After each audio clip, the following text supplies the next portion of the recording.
The Chalcedon Foundation presents The Flight from Humanity, a study of the effect of Neoplatonism on Christianity, written by Rous's John Rushdoony, narrated by Nathan F. Conkey. 1. Introduction. This study is primarily and essentially a theological analysis and only secondarily historical or literal.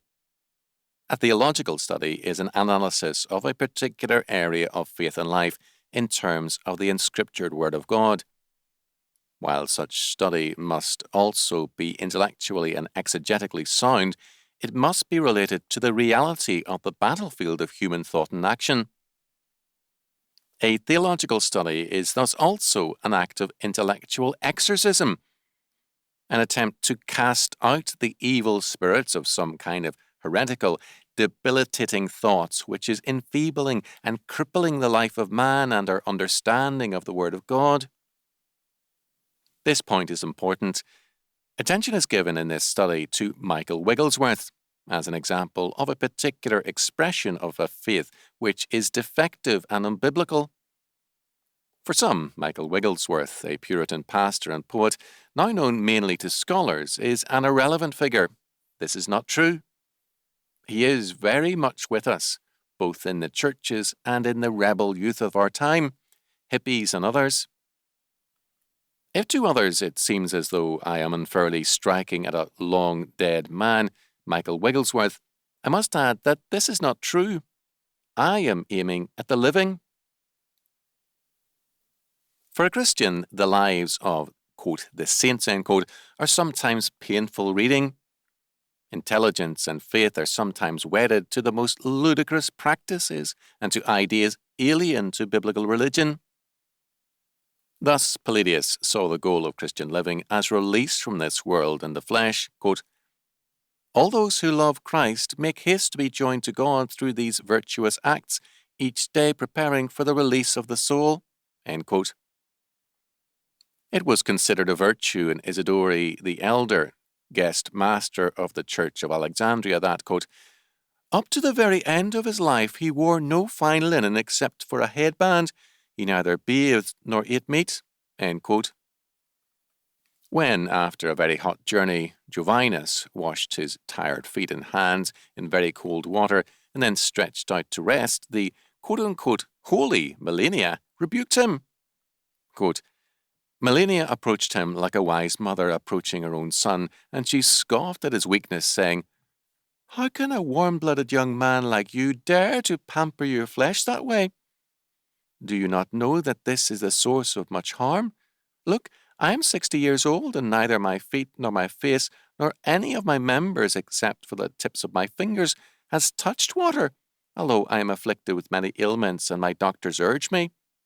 I have not yet made concessions to my bodily desires, nor have I used a couch for resting, nor have I ever made a journey on a litter. End quote, end quote.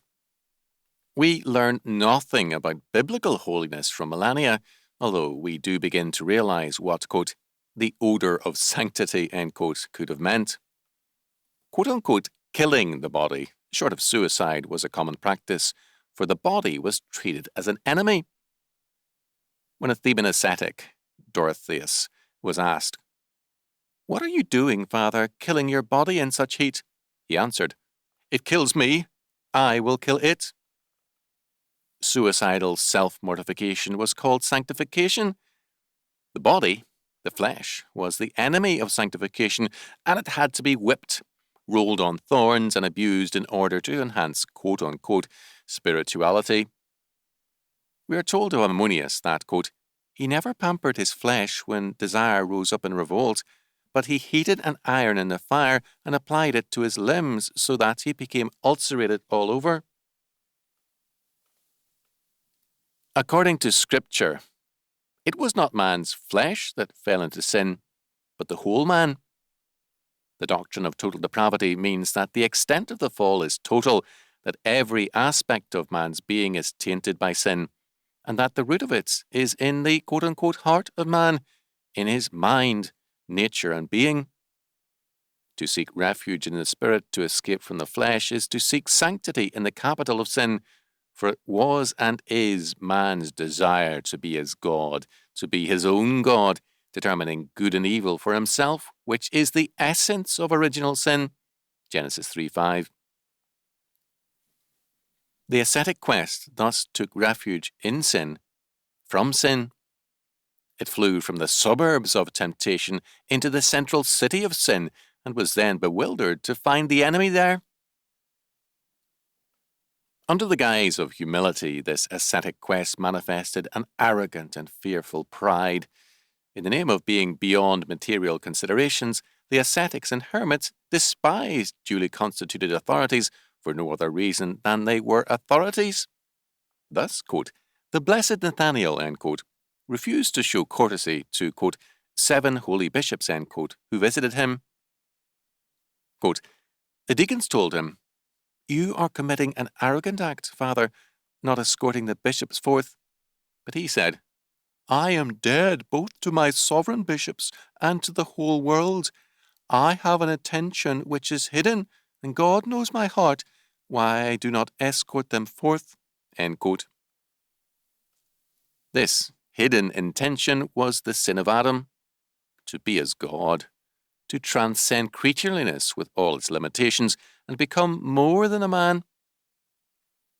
Macarius of Alexandria gives us an example of this.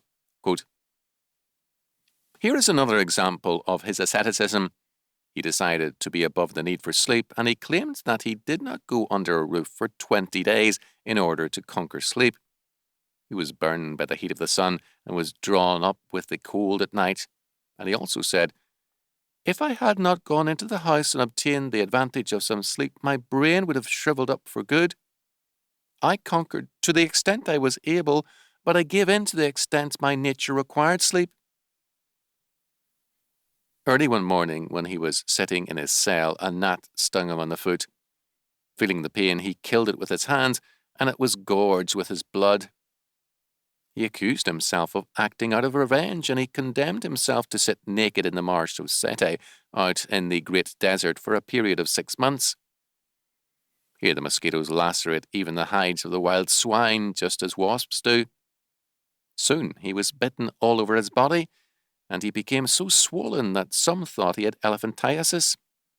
When he returned to his cell after 6 months, he was recognized as Macarius only by his voice. End quote. To attain perfection meant forsaking every evidence of creatureliness, every element of bodily desires and needs, and becoming pure spirit in a virtually dead flesh.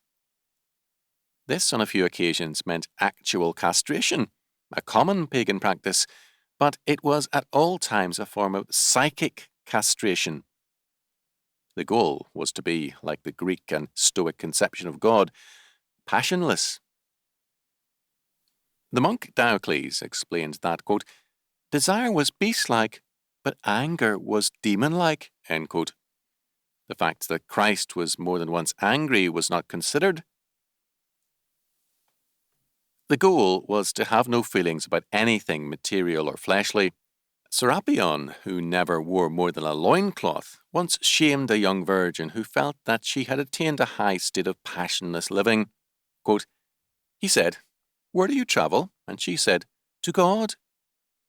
He asked her, are you living or dead? She answered, I believe in God that I am dead, for no one in the flesh makes that journey. He said, so that you may indeed convince me you are dead, do what I do. Go out and show yourself, disrobe yourself, and place your clothing on your shoulders, and go through the middle of the city with me in the lead in this way. She said to him, I would scandalize many doing such an indecent thing, and they would have to say, that one is insane and demon-ridden. He told her, and so far as you are concerned, what does it matter that they say you are insane and demon-ridden? Then she told him, if you wish anything else, I will do it, for I do not boast that I have come to this point. Then he told her, see now, do not consider yourself more pious than the others or dead to the world, for I am more dead in that sense than you are. In fact, I will show you that I am dead to the world. for I will do this without shame and without feeling. Thus he left her humbled and broke her pride. There are many other wonders which he did, also proving his perfect self-control." End quote. This attitude is very much like that of the modern hippie, who despises the flesh and shows contempt for the body and its dress. The hippie, in his sexuality, expresses contempt for the body, either by treating sexual acts as of no account in casual promiscuity, or by a bored denial of sex. There is far more abstention from sex among hippies than is generally recognized. Either in abstention or in casual, unemotional promiscuity, it is a contempt for the flesh which is manifested. Dirty bodies and dirty clothing are other means of manifesting the same faith. Not surprisingly, hippie youth are very prone to quote-unquote conversion to the so-called Jesus movement, a modern expression of an ancient, otherworldly heresy. The asceticism of the early church was not new to the Greco-Roman world. As a matter of fact, it was so deeply a part of that culture that asceticism long retained its pagan orientation, and many of the more prominent ascetics, like Simeon Stylites, were more pagan than quote-unquote Christian in their orientation. The sources of asceticism were deeply rooted in motives of the pagan world. These motives were caught up in the Neoplatonist philosophy and transmitted to the church. According to Porphyry, Vita Plotini 1, the pagan philosopher Plotinus was ashamed to have a body. Both the morbid and sadistic sensuality and equally morbid and masochistic asceticism of the Roman world had their origin in this viewpoint. To understand Neoplatonism is therefore urgently necessary to any understanding of some chronic problems of Western civilization.